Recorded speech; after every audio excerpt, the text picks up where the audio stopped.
Hello, everyone, and welcome back to IMDC Tuesday Talks. Today is a little different conversation and interview we have. Usually I introduce you to the young people who are representing IMDC today, but this Tuesday I want to go backwards before we go forward. Cyprus. 2025, the very first edition of IMDC, a final crisis performance. Why I am doing that little wait, build around the crisis have been built around of the most dangerous moment in modern international history, the Cuban Missile Crisis, and among the young participants standing inside the pressure was a student from that time Army Law College, India. By the end of the competition, she will become one of the best, of course, the title Best Mediator-Diplomats. Her name, Reena Choudhary. But the reason I invited Reena today is not just simply because she won an award. I want to know what happened after the award. Reena, welcome back to IMDC, a bit different way, but how does it feel hearing Cyprus 2025 IMDC? Let me know. Reena, welcome. The stage is yours, please.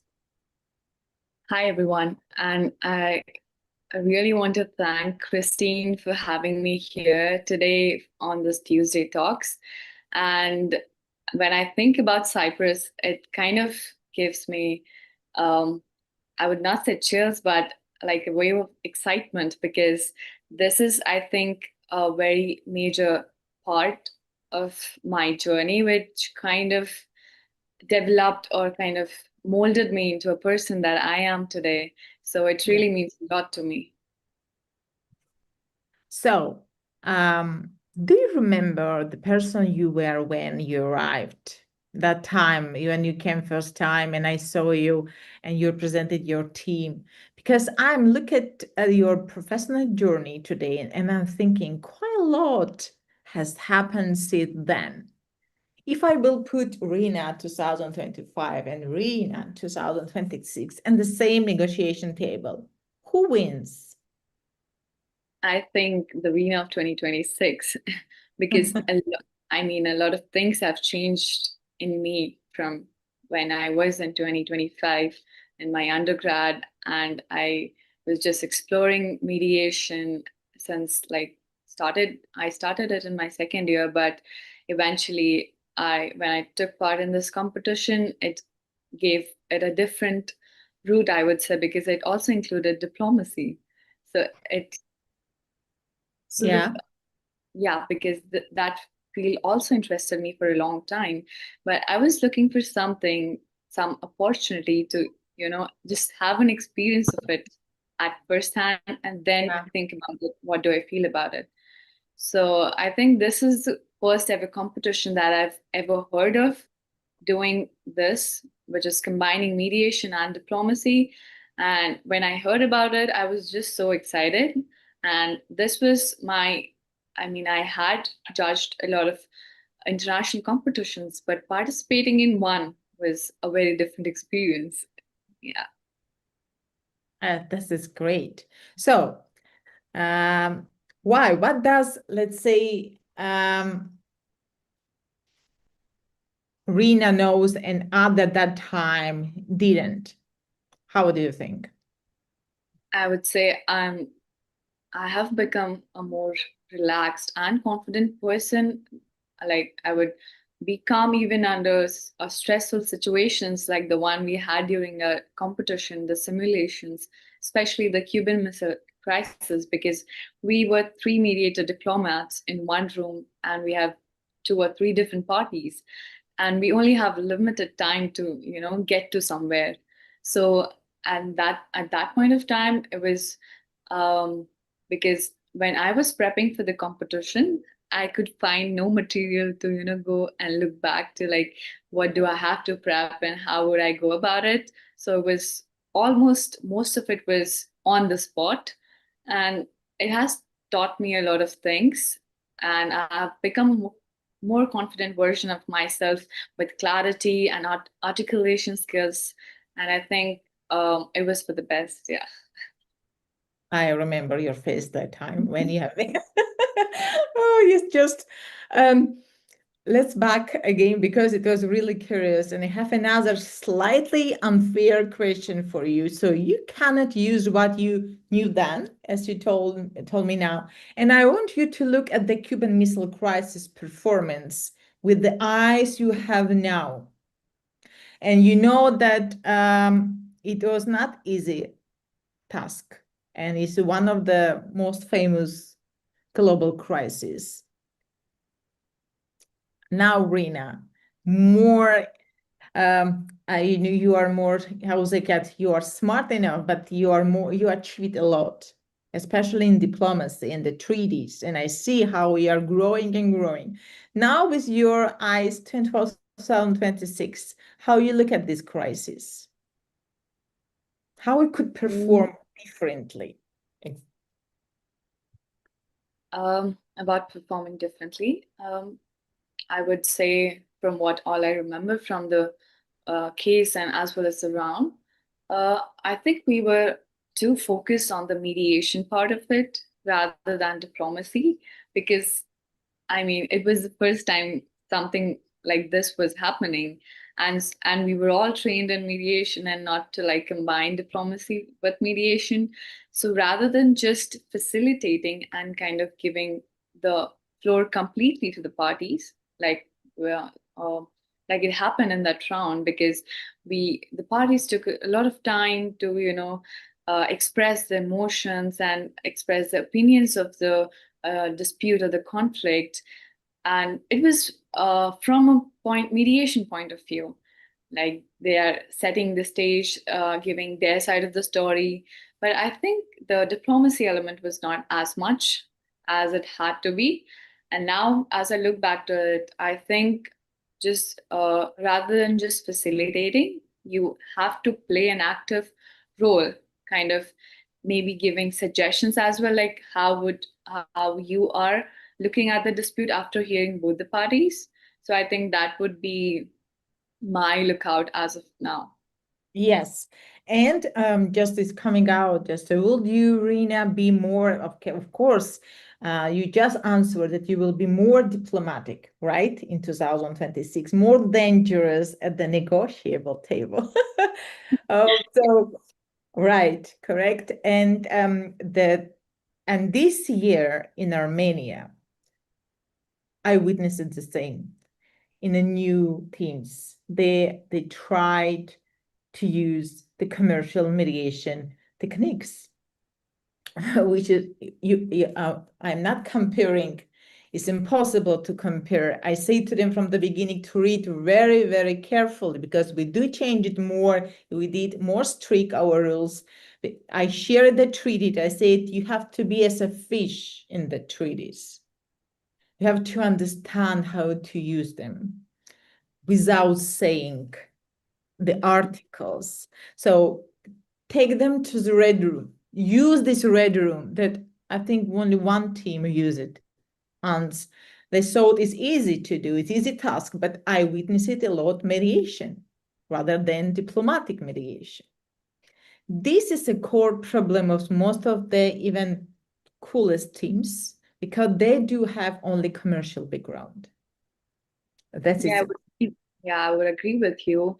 And also because what I feel is lacking in this field is that diplomacy, as a matter of, when we see it as a field, us young students and the youth do not have direct access to what it actually looks like, the field work.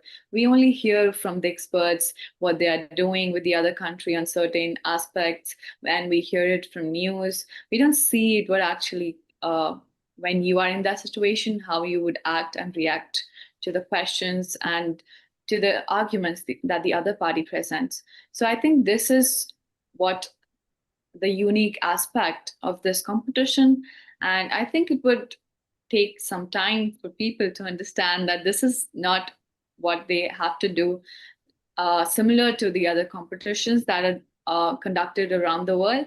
And I think it would require a little bit more of training or some sort of thing to kind of give them an idea that this is not your typical mediation session. This is what we are focusing more on diplomacy rather than mediation. So I think that would help. Exactly. You just nail it.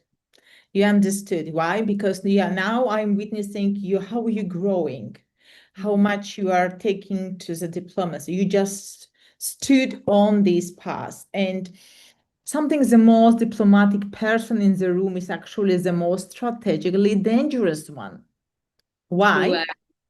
Exactly. Why? Because the mediator diplomat, imagine this is just really dangerous mix. You read people, you sense, you understand how to rule before they enter. And have you learned it when not to speak? How do you think, Reena? You learn it how to not to speak, like in diplomacy, like a diplomatic technique?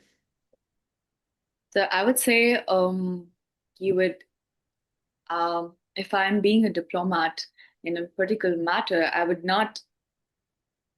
refrain from saying something that could, blow up the deal, or like just upfront that this is not what they are looking for, because I have to balance my interests with theirs.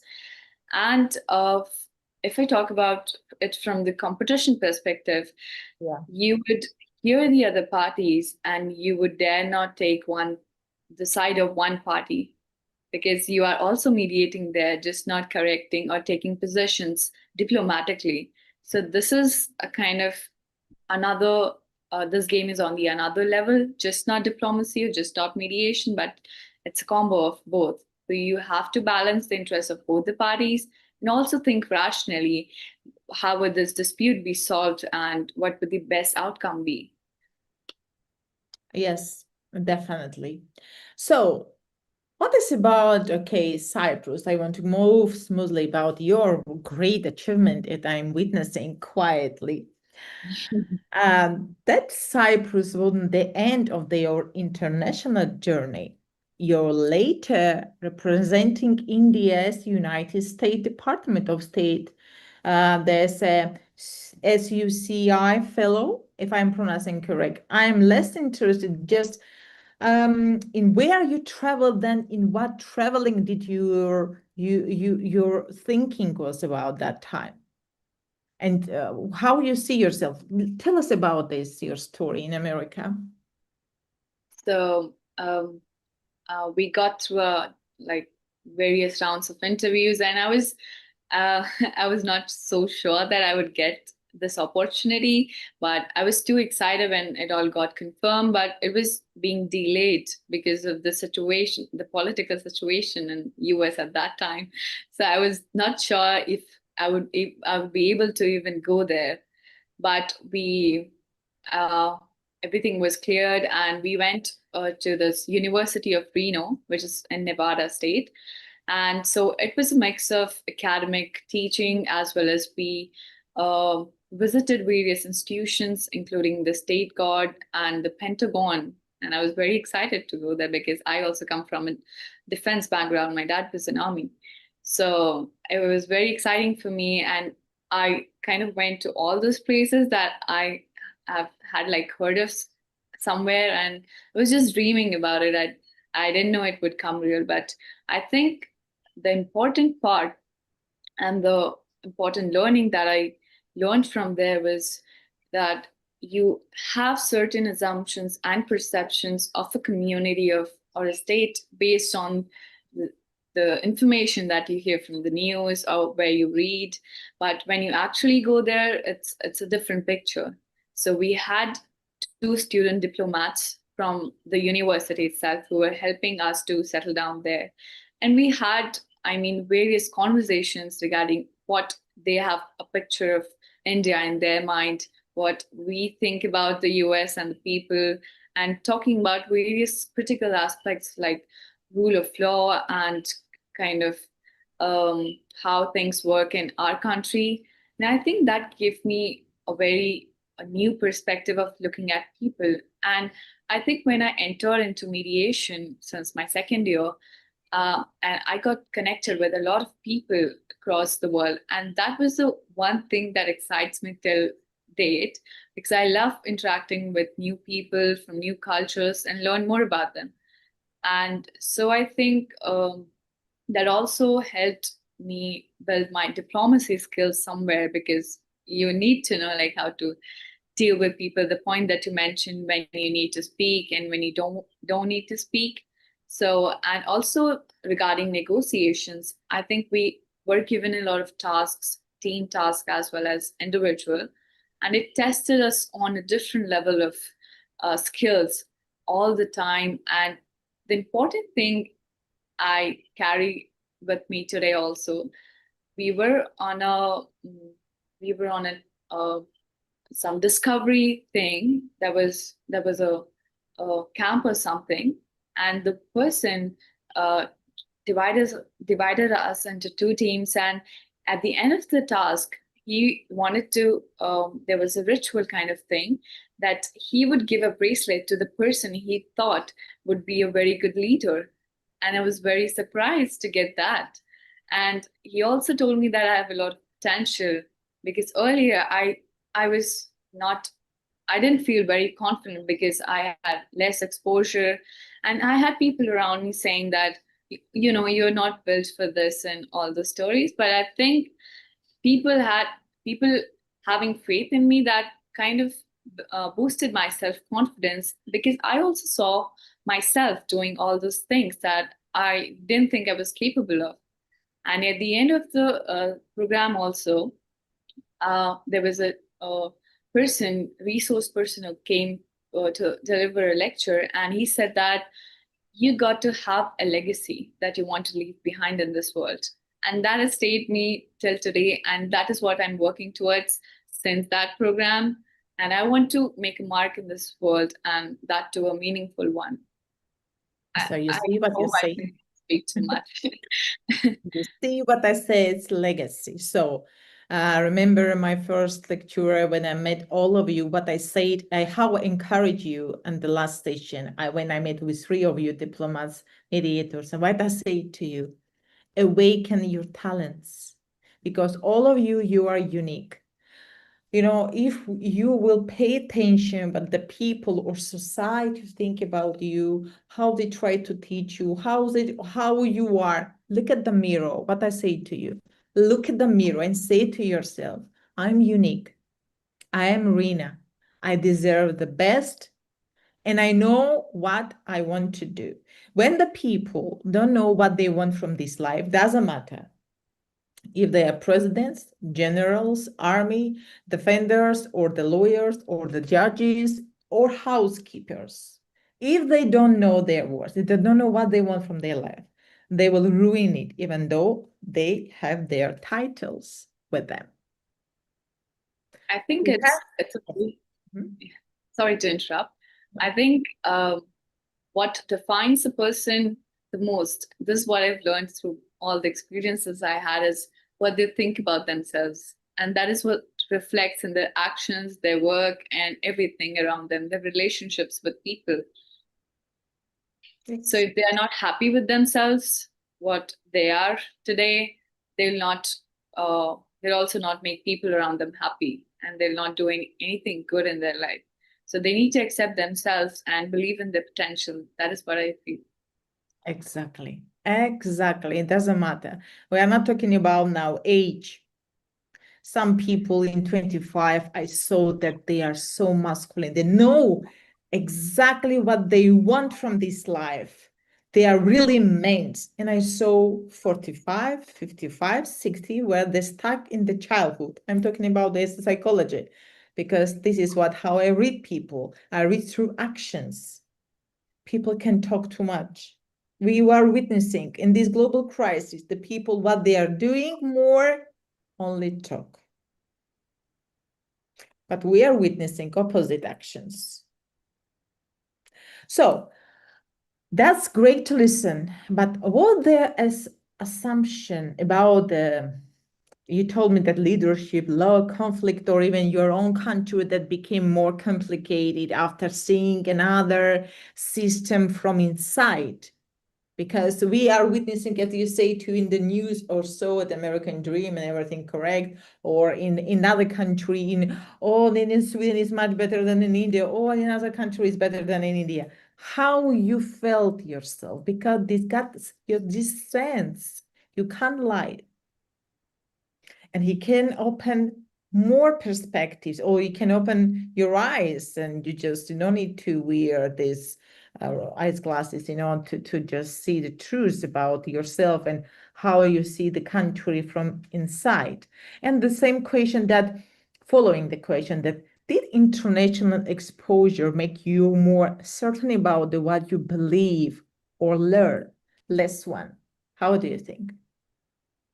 I think about the assumption of the American dream and all those things that many people around the world relate to and aspire to, achieve.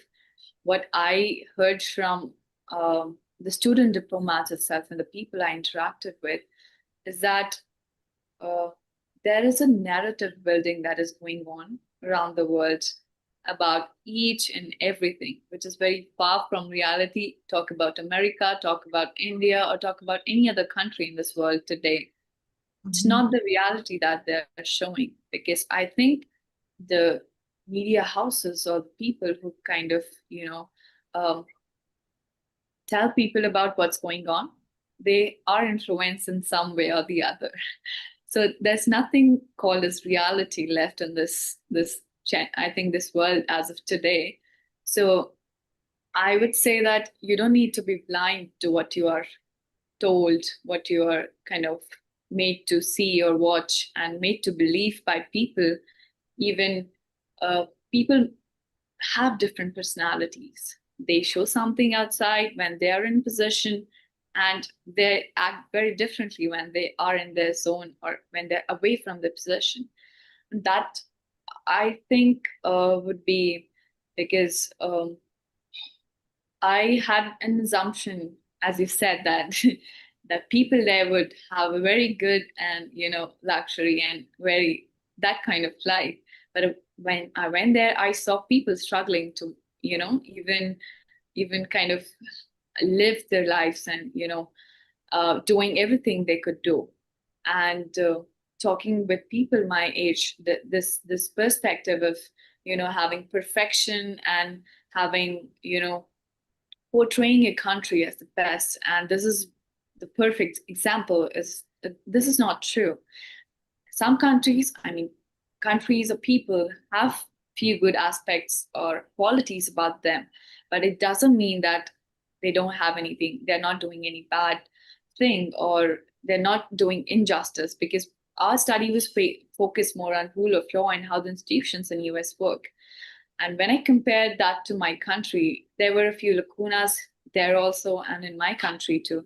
But what I, as a person, learned from there is you have to have your own perspective about everything in life, be it politics, be it how you want your life to be, and be how you, what career you want to choose. This should not be imposed by the people, the society around you, or the nation that you are in.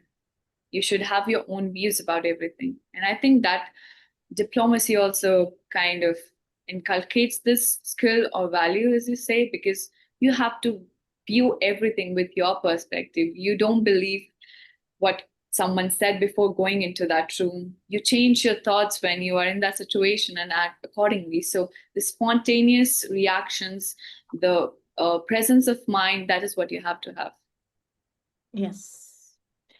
And you know what I'm witnessing? By just following your, building your empire, small empire. So something else happened that I find really interesting. So you, after IMDC, you are participated and assessed in some competition, if I'm not wrong. And and also in your IDR space, you already shared some knowledge with young people. Am I correct? So, was there a moment when suddenly you realized that people were no longer only teaching you, they were listening to you? Reena? Yeah, about that. I would start with the current work I'm doing is as an organizing committee member of the Mediation Championship India that I have been part of since last year. So this person who's in charge, the president, I mean, a person who is conducting all this, was behind this idea. I met him during my 2023 competition when I participated, and he was quite impressed by the experience that I had, and he asked me to join the organizing committee. And since then, it's been 2 years working with him. He does not impose his ideas, his opinions on the members of the OC. He asks us for opinions on every little thing, what we think about it, what should be something new that we inculcate every year, what standards should we test the participants, what level of simulations that we should draft to give them a challenge. And this year also, I worked on the drafting committee, and I also worked on the score sheets because I feel the standards, the criteria that we test the participants are much, or I would say, old fashioned, or they're just replicating the things that they started like 2 years back. But I think things have changed now. So we need to update the criteria, we need to update the standard of everything. We have to be the best about it. And I think apart from this MCI, I feel, and I've kind of lately, when I started my college, I always felt that there was a lack of guidance. People around me, I didn't find mentors so easily. And I did everything on my own, starting from mediation to what I am today. I think it's all self-effort. But I did find a few mentors recently, but always felt the need to give back to the people because I know how it feels like. And if I can make someone's life better, I would really wish to do that. And if it has the slightest impact. So I'm also kind of planning a few things for like college students and also for the community that I could give back what I learned because I was given the opportunity participating in these competitions, attending the Suzy program among a lot of students. So I think I need to impart my knowledge and build a legacy on what I wish to give back to the society. That's the aim. Great. So, what creates more responsibility? Now, answer on this question. Receiving an award or standing in front of the people and teaching them? I think the second one, because you have, whether or not you're influenced by things, or I mean, whether you think that you're not influenced by a certain idea of something, you subconsciously or unconsciously have your perspective added when you teach the concept. So I think it has to be you cannot say anything wrong, or you cannot go wrong when you're teaching someone because they are looking up to you because you have certain experience and you have to match the standards. So if today, if as I would talk about the best mediator diplomat thing, the award that I got, I feel very responsible if someone asks me for an advice like how to approach this competition. I cannot just leave them hanging or just give them, oh no, it's too easy, it's not a big deal. And these are the things, the general things that everybody talks about. And I would also not misguide them. I feel I'm responsible for what I'm telling them because they are having some trust in me, and that is the reason they're approaching me. So I think it takes a greater responsibility being a teacher than just having awards or receiving learning. I think that's the difference. 1000% agree. Just, I am so proud of you. You are just, I'm witnessing how you are growing in my eyes. And this, what I think the best thing, what I can witness in my life, how students and our participants show their excellence and their legacy. Reena, you have become much more experienced since that we first met. We met before in Vienna, and before I know you a long time, I witnessing your as a participant. So I'm going to earn the right to ask you a slightly more difficult question today. Definitely. Can mediation sometimes become an excuse for avoiding a really decision that actually needs to be made? I think I would agree with your argument because um, lately what has happened is that initially, I mean, the idea of mediation was inculcated in the legal systems to, reduce the burden of the courts or give parties an initial chance to settle their dispute. But if I talk about it legally, I have seen a lot of people like they just want to escape or delay the consequences of the trial. So they are just going into mediation sessions, doing nothing fruitful. They're just wasting the time of the other party and the court. And this has become a mechanism kind of thing people are trying to misuse. But even though this is happening, I feel that mediation has great potential because I feel that this is the only chance the parties have where they have the autonomy to decide their outcome. Because if you go to arbitration, if you go to courts, nobody is going to listen to the parties in a way that the mediator does, because they are the mediator specifically for them there. And it is the dispute, it is the case for them, unlike the courts where it is like one in many cases. And the mediator is trying to do is make the parties realize that you have the power to decide this. You just have to think through it. Just listen to the other party, what they're saying.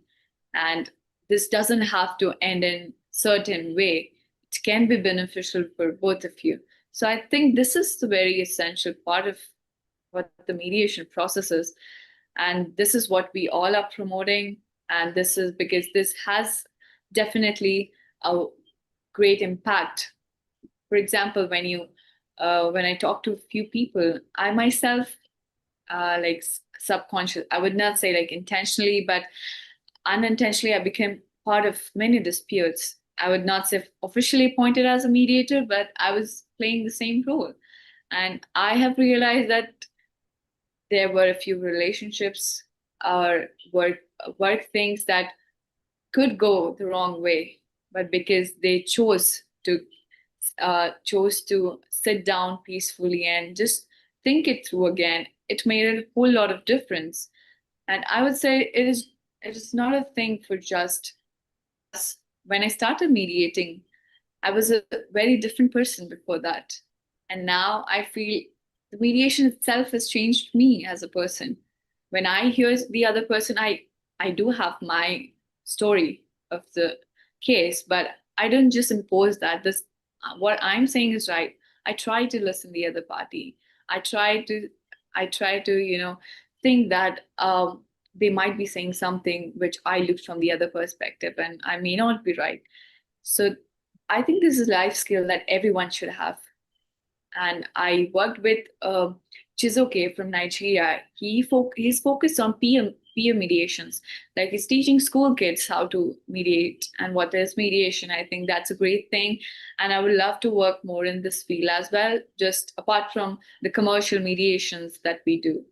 So this is another part of me, like giving back to the other thing, like manner in which I could give back to the society. So I have a lot of plans. I'm just like looking for mentors and opportunities, like where I could do about it, and people who share similar thoughts with me. And this is the way this could go right, I think. Because you're a brilliant person and you are well educated. That's why you sense differently. You are not imposing, you are not showing off, you are not working for likes because you are not working for content. You are working for life and you want to be more helpful and make a changes. That's why I call true legacy. And unfortunately, 80% people are working for content. They are doing for show, for media. I never imposed how many people I helped in my life. I can't count it and I don't have to remember, because if you help it, you don't need to be agreement to mediate. You are correct. Because the strongest mediator is that one to help it without agreement. In the pre-mediation session, he tried to catch the thread, the middle one, the golden one, in order to show them other sides of the medal. This is one of the best, who is not coming to bringing them, just come to me, I want to mediate you. No, that one who did before mediation session. And that's one, the brilliant. So Yeah, I'm so happy that you understand that in your age, because some of them even in 60s, 70s don't know about that.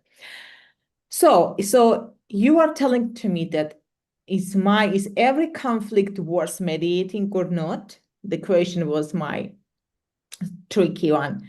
And have you become more, this is what is important for me to understand. Have you become more idealistic about the mediation since 2025, or more skeptical about that? I know sometimes some cases are really frustrating and they are so complex. However, what Reena thinks about that? I believe that not every dispute is same. It has different level of intensities, and also not every dispute is fit for mediation. But the ones that are, the complexity is, I think, with majorly that I could observe as regards to the parties' resistance to the process and their acceptance of, that they have the power to decide and they don't need any third person to kind of impose a decision on them. And also they come, I think, from different backgrounds. So some disputes have a long history that goes back to like 5, 10 years, 15 years maybe. And that has something, because mediation table values emotions at certain level. So it becomes very important to understand where they're coming from, and to understand that it could take a long time, because I feel that you don't share your personal things with every other person that you meet. So the important thing is that you need to make them believe in you, trust in you.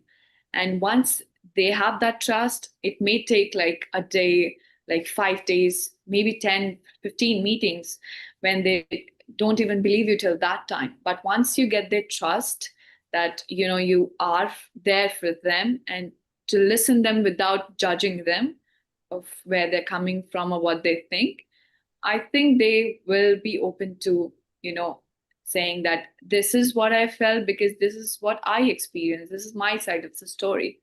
And once I hear the other party, because they might have something other experience that I didn't see because I was not present there all the time. Because this is human tendency that two people could see the very same thing differently. The 6 and 9 puzzle that we come across a lot of times. So this is very much true in everyone's life. So I may I may say something differently than you. So it is very important to understand that it's not always one person is right and the other one wrong. They may both be right about something. It's just different perspectives. So the trust building is a very important aspect.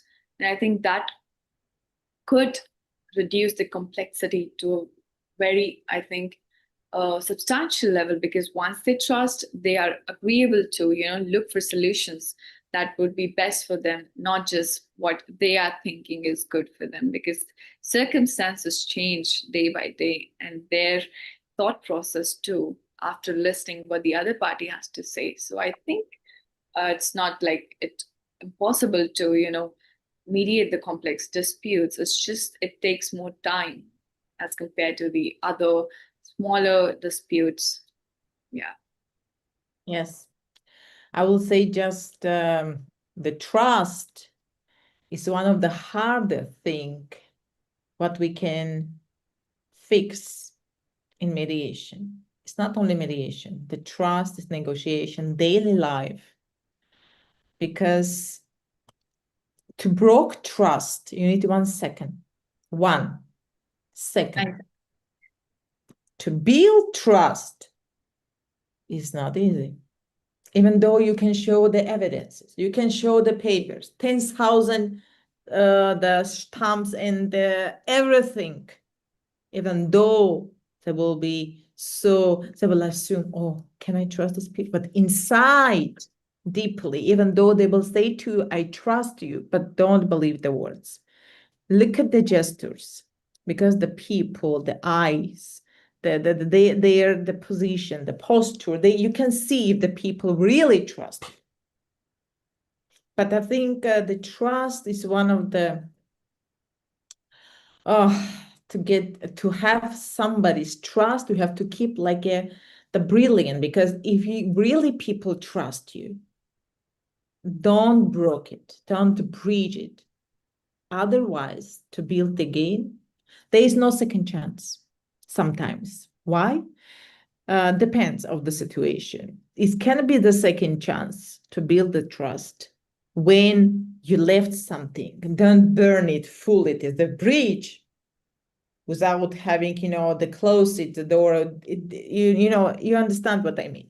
This is what we are calling the fully the catastrophical situation when we are facing every day. And the question what is coming to me now, what worries you more, what you are worrying more in negotiation? We are coming from mediation to negotiation, because we are negotiating more. An aggressive person or a very charming person? I would say the aggressive person, because what I feel, I mean, I feel that they have this inside thought that, I am the right person in this room and this is what has to be done, and I'll make it happen no matter what I have to do to achieve it. So they are aggressively insisting on their way of doing things and not receptive to what the other person has to say, even if they might be right in some aspect. And if we talk about the charming person, I feel if the person is receptive of your idea, not just trying to, portray that, this is the way, I mean, it's slightly different from aggressive person, but I think the essential point, the difference that would make is the way they are, if they're actively listening, whether they're interested even listening to you, what you have to say, and you're making a point. And I think that's what matters everywhere, because in this world that we live today, people don't have anyone to share their things. People want to be listened, but there's no one. That everyone wants to speak, share their point of view of what they believe in and what is right. And secondly, we live in a world where everything is attached. Every conversation is attached to some motive, because you know that this person is coming to me with something in his mind, otherwise he would not talk to me. And this is what threatens the trust building in a relationship, because it's just with regards to some work or something material, and they don't really want to engage with you. And this is what I feel in negotiations too, because the other party comes with their predetermined solutions to a problem, and they're like, this is the kind of the line that they draw, that this is right and this is what I want. I don't care about the other party. And this is where the things go wrong, because you can't get everything on your plate. You have to lose something if you want to make that relationship work, even in professional relationships, and in personal life as well. Somehow you are correct, but I think I will disagree with you this here. From my experience, because I'm not so old, not so young. So I will say, I don't like too much charming people. You know who they are reminding me? Snakes.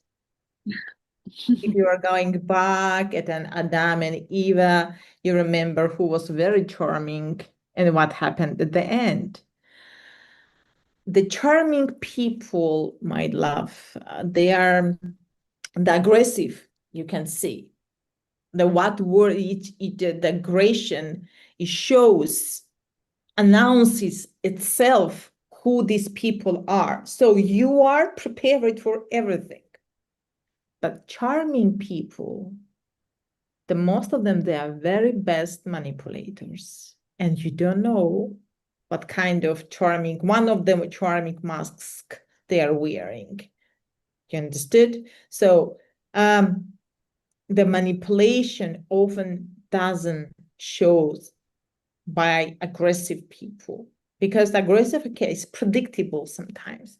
But charming people is like the same. The questions came to my mind. Can empathy itself be manipulated? How do you think? Empathy. Yeah, I think that, as I said earlier, it's the difference that makes us how receptive the person and all those criteria is. And I agree with your point that the manipulative part, the charming persons, can be really, really, that affect the decision. And because what you think the other person is agreeable to on the face of it, he might have some other tactics going on behind his mind that this is okay, this is not, I don't want to kind of portray myself like a bad person, but I'll get it done the other way where nobody sees me, or it's not traceable.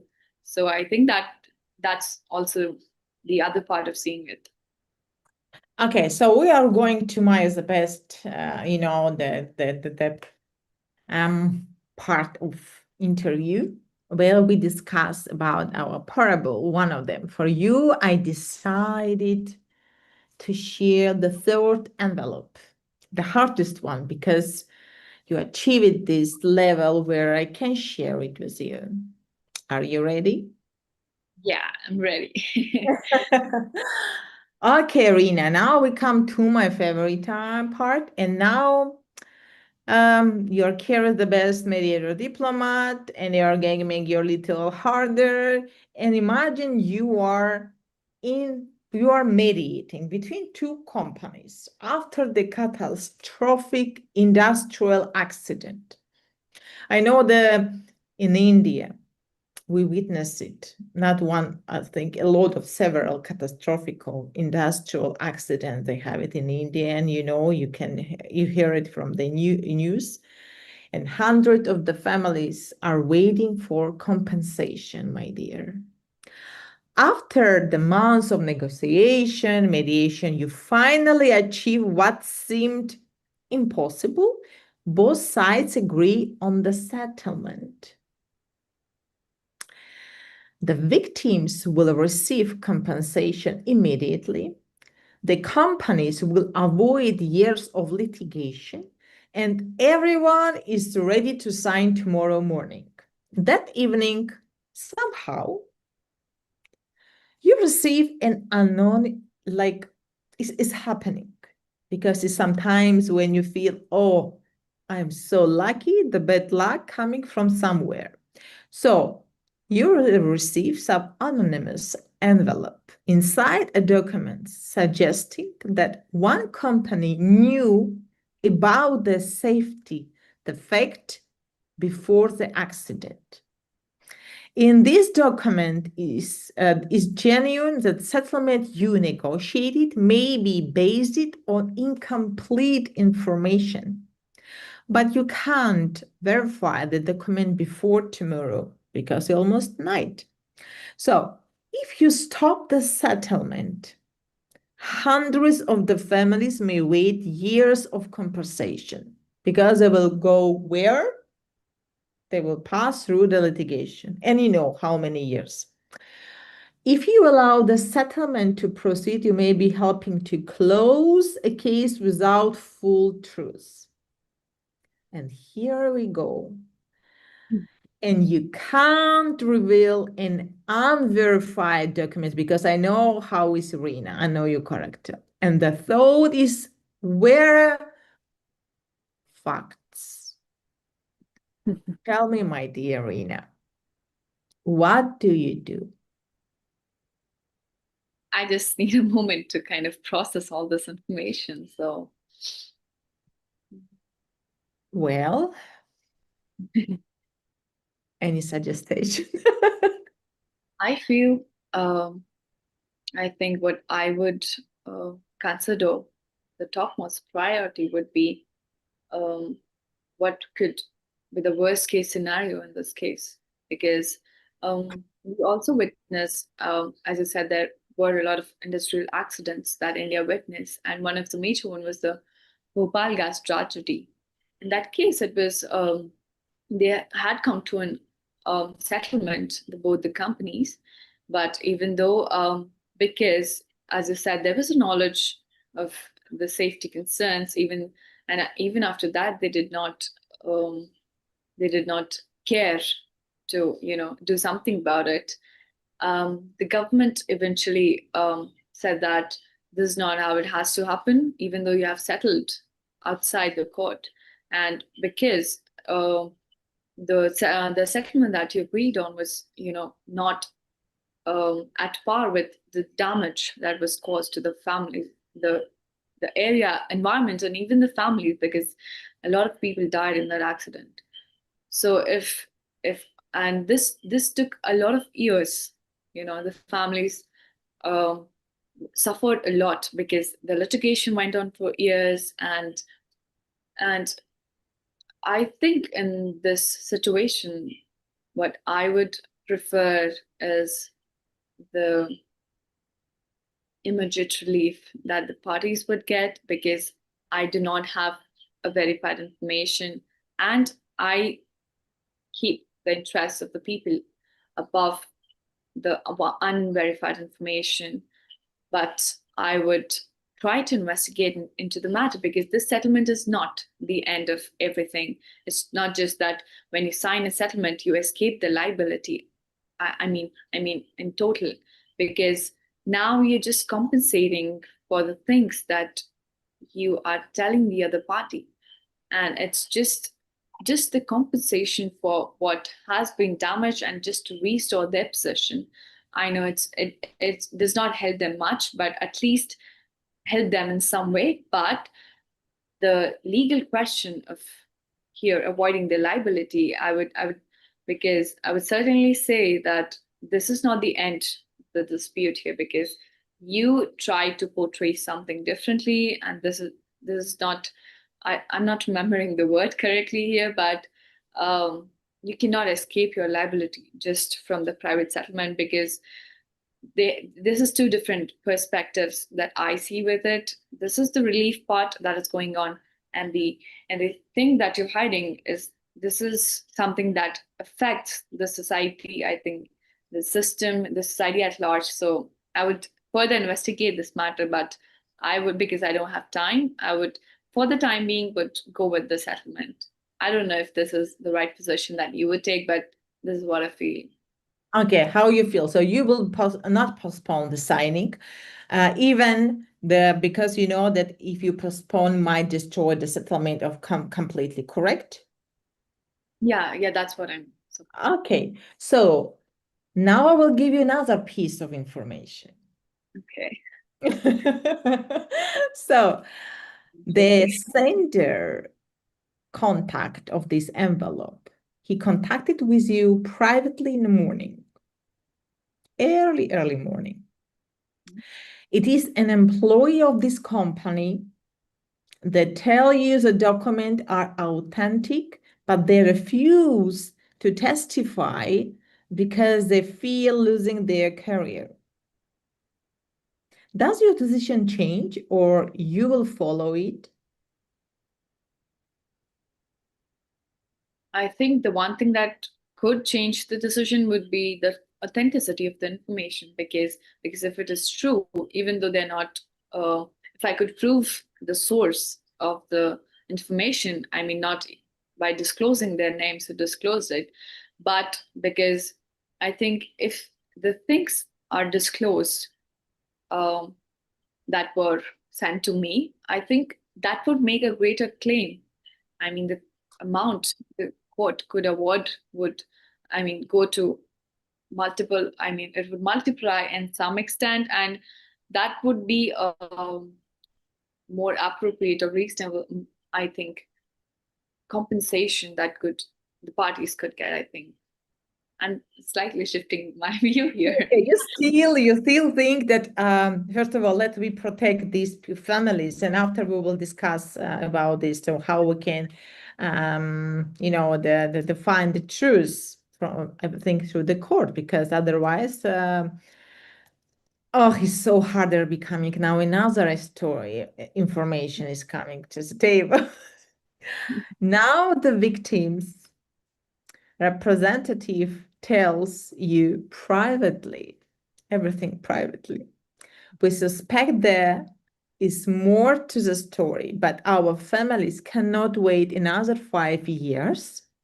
Please don't destroy this settlement in search of perfect justice. I So think that now, who are you protecting? Justice or the victims? I think this is the dilemma of the mediator and the lawyer in me.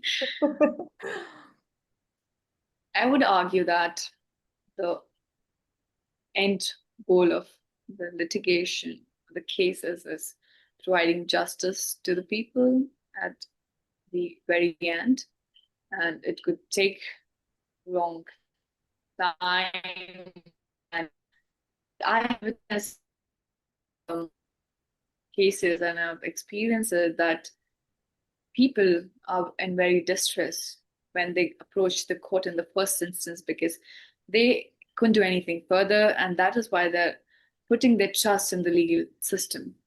But what happens exactly is that cases go on for 10, 15 years, and that is because the other party has the power to kind of, and tactics to delay the decision, to influence the decision makers in some sort.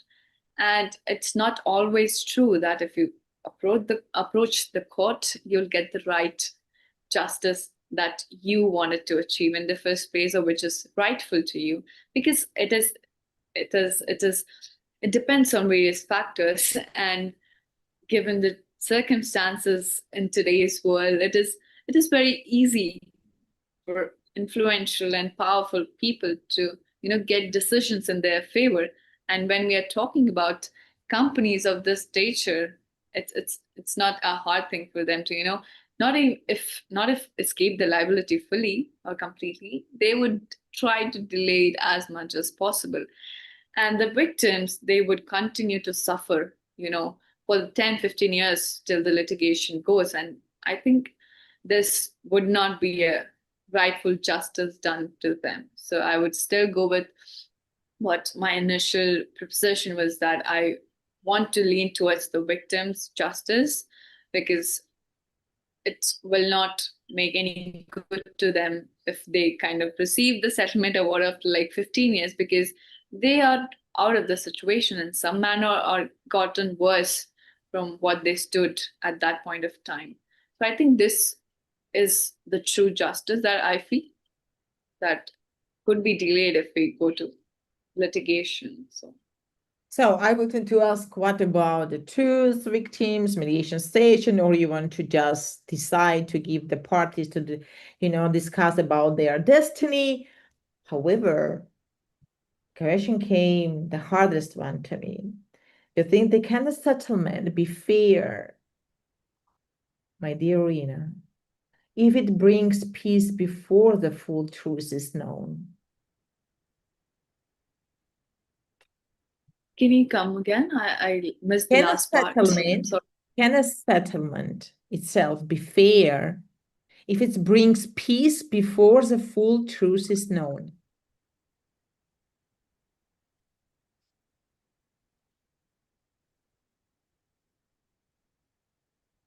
I would say there are a lot of cases where, people don't care about the truth as much. I'm not saying about this case, but in general, because there are corporations, and if I talk about commercial mediation, they're majorly about breach of contract, and there could be various reasons behind that.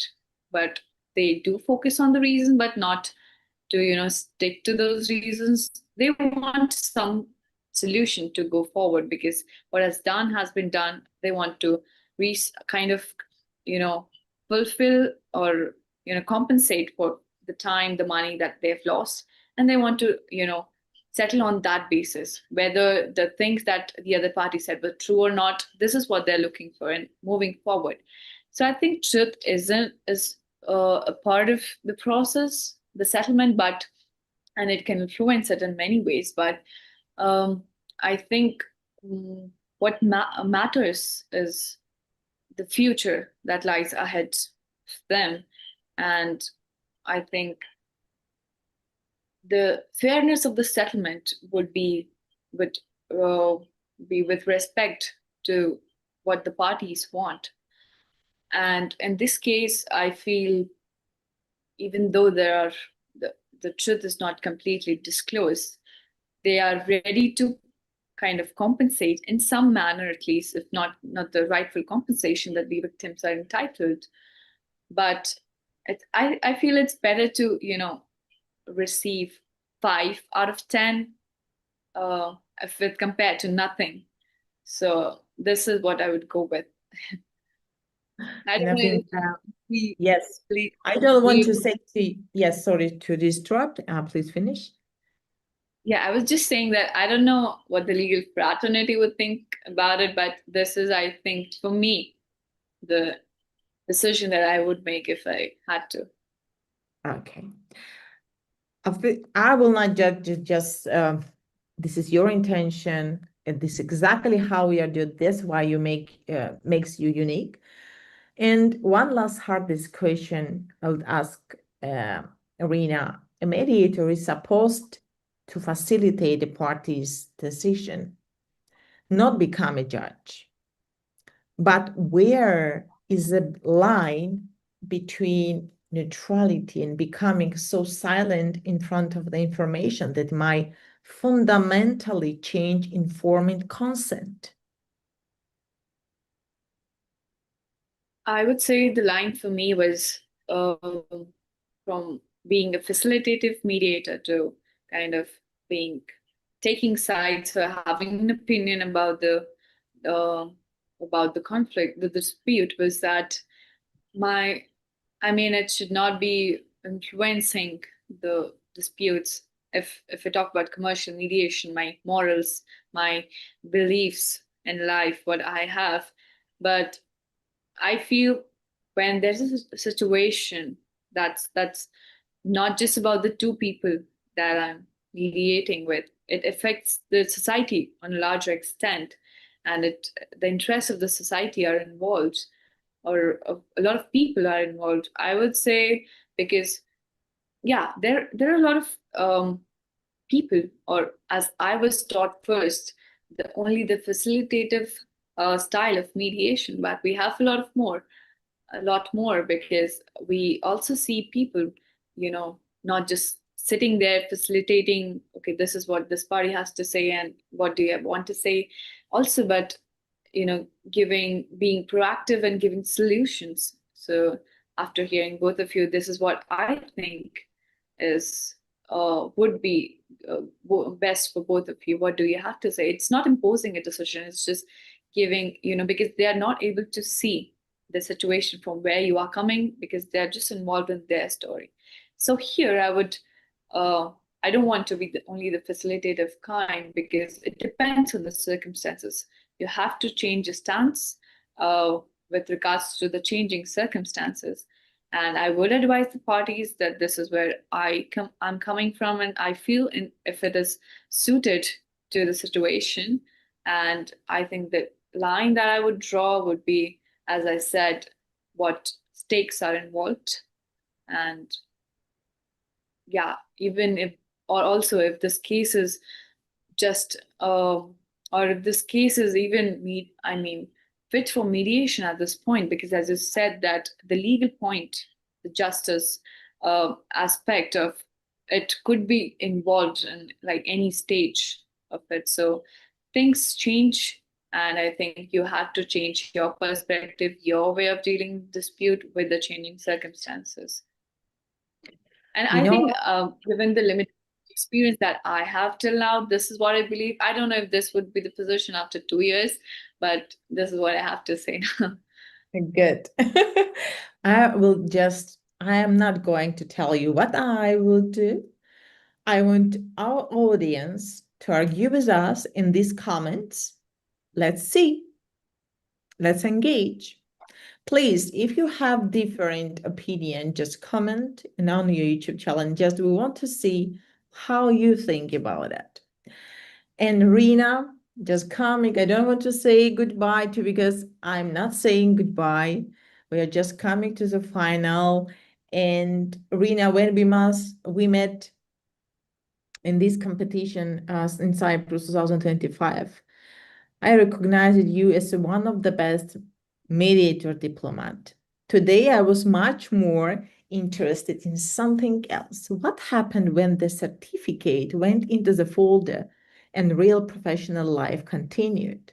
And perhaps that is one of the most important questions we can ask for IMDC participant and the future IMDC ambassador, because you became IMDC ambassador, which I'm happy. Did the competition simply give you a memory just, or just did something from that experience travel with you? From Army Law College to international exposure to your continued work in IDR, and now a new academic chapter in the commercial laws. It is wonderful for us to see that your journey, Reena, didn't stop with IMDC. In other competitions, the other projects that you find out what exactly wants Reena. And Reena, welcome back. And congratulations once again, not only on what you achieved, my dear, but on everything you have continued to build since. And to everyone who is listening as our guests and watching us, what would you have done with a third envelope and the signed settlement? Stop it, investigate it, or disclose it? Please think carefully. And because mediation diplomacy begins exactly where easy answers end. This was IMDC Ambassadors Tuesday Talks. See you next Tuesday. And my dearest Reena, namaste. Thank you very much for your presence. Thank You you. are gorgeous inside and outside. And I want to wish you everything good. And we are standing here for you. We will protect you. We will support you in your growth if you need. I'm here for you, and you know that. So, and I do hope to see you in IMDC 27 as the best mediator diplomat ambassador, as the young judge, because I thought you are ready for this title. You are ready to assess, and welcome, my dear. If you have Thank you so something to much, say to our future participant, to our young mediators, diplomats, negotiators, please share your thoughts and we will close. Yeah, before I go to that part, I just want to thank you for everything, for starting this competition, because I have never seen this type of competitions, and I would love to see more of it. And I'm really glad I was part of the first edition itself. I was just, it feels like the alumni of, an institute. Yes. And winning the best mediator diplomat, I was just, it boosted confidence in me that, I could do much more better than I think of myself. And this is where I am. And I'm really proud of myself. And I know that you'll be there for me. And I'm really glad for your mentorship and whatever you're doing. And I would love to be part of this journey moving ahead. And I would say to the participants, the members that want to comment or on this video, that don't feel shy to share your opinion, because as I said, there's nothing right or wrong. This is just perspectives which are shaped from your experiences, and as mediators we are open to every opinion, so don't feel shy, and we would love to hear your comments, what you think about the situations, because as Christine said, there's no easy answers to these questions, because not every person would do the same thing in the same way, and everyone comes from a different background and different thoughts and beliefs. And with regards to my message for the future participants, I would just say that just believe in yourself, and as with respects to the competition, don't over prepare yourself.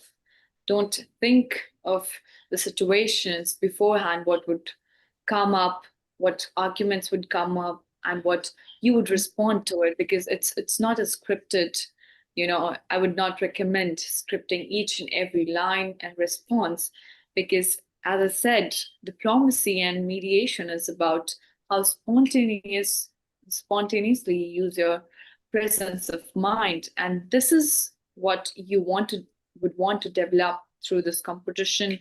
Don't just treat it like the other competitions out there, which have similar problems, similar outcomes, and similar.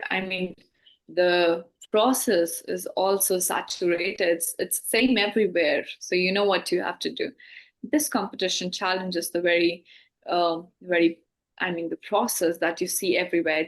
It's not structured like other competitions. You are the one who will design where it goes, and you're not just talking to two parties, you're talking to two diplomats from representing countries, and that do not an everyday business affair or situation. It's to nations, the security concerns, or that could affect the nation at a very, very, huge level. So this is the situation that you're going to work with. So just be yourself. Keep a few things in mind. That is, you have to draw a line and understand that where you need to step in and where you just have to sit back and don't form opinions or judge the other parties. You have to learn. That would be through practice, that where I have to step in and give your opinion. As I said, it's not just facilitative mediation. If you think there's a potential solution that the other parties can't see, just put it to them in a polite manner or suggestive manner, that because I'm personally not involved in the situation and sitting looking at as an outsider, so this is what I feel. Do you agree with it, or what you have to say? So this is the kind of thing that you would want to do, and just don't over prepare yourself. You have to live the experience, and this is what would build you from here. So thank you. Yes, exactly, my dear. And one thing, it was really a bit funny when one of the participants in Romania, they say to me, ma'am, how we can work it? We have to receive this not easy task at least one day before. I look at her because some confidential information coming unexpectedly, 5 minutes, 10 minutes. I did it under the pressure this year. I said, imagine is a war, people killing each other, and somebody by accident in his dream have to say, oh, I have to send this mediator diplomat one day before this everything will come to the table because I feel the war will come to the table. Is unexpected. This is international relationship. We don't know from where we have to settle the ceasefire, how we have to work. Is not a commercial mediation. This is another level of the competition where you have to work under the pressure, help people come to the agreement on the ceasefire, work under the pressure in the 5 minutes because everything coming unexpectedly. We can't dream it, but oh, somebody can help us somehow and give information in a part. It's not working like that. You will not able to become a professional. This is what makes And this I think platform unique. yeah, this Yes. is the true essence of diplomacy, I think. And this is a platform that would at least give you an experience of what it looks like, because there are not many opportunities you see that would help you to get an experience of it before you kind of reach, maybe if you're in the foreign affairs career, or a later stage when you really get to see those things in real life.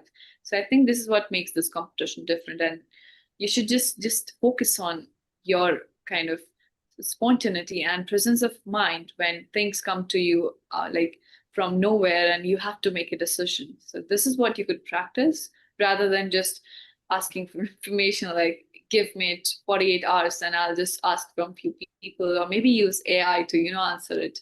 It's not about all that. It's about the person you are and how you deal with it. Exactly.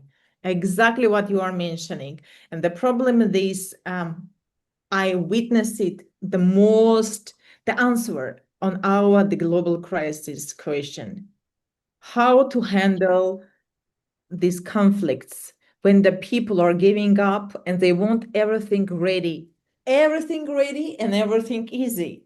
It's not working like that. Nothing easy in international relations, because imagine they face it even obstacles with the translation, with the language barriers and the tradition. Somebody showed their timbre and I witnessed it and I say, okay, please, this is what happened in reality. And when we are witnessing these nice videos about the show, oh, they come to agreement and just to see the signature on the agreement. We don't see the full picture before that. So this is the point of IMDC, to show how it is working.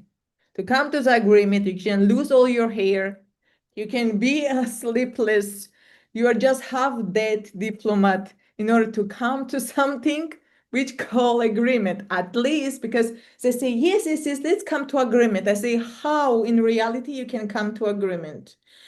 You have to work in it. Even though you will come with one article in this agreement, you have to just be so happy. It's not working. So I do believe the next generation, because it's something innovative, they will learn and they will understand. And they will come more and more to struggle. I know you are struggling, but how you can develop yourself, how you can learn. You have to grow. And I will also say, yeah, it is not just another competition that you're going to for winning an award. There's a life experience that you're getting, Yeah. in the form of competition. And well, thanks to Christine for coming up with this idea. And I'm myself thinking what we could do together to like take this experience to the next level. So I think we could come up with more ideas, but take this as a life experience. Not don't treat it like just some other competition where you're going to win the title and post it on your LinkedIn or something. This will Exactly. come somewhere. And we are moving forward, by the way. So we are building our empire, and I do believe that we will be more and more. And I want to witness that Reena become or Prime Minister of India, or maybe. Why not? It may happen someday. And I would come back to this video and Yes, all imagine. kinds. And you will remember and say, oh my goodness. So how she could know about that? That I will just, I'm a clairvoyant. So I'm just, I know the future because all of our brilliant mediator diplomats, especially ambassador, who becoming ambassador, I see something in them. I can't explain now, but you will sense it in the future that you have something unique.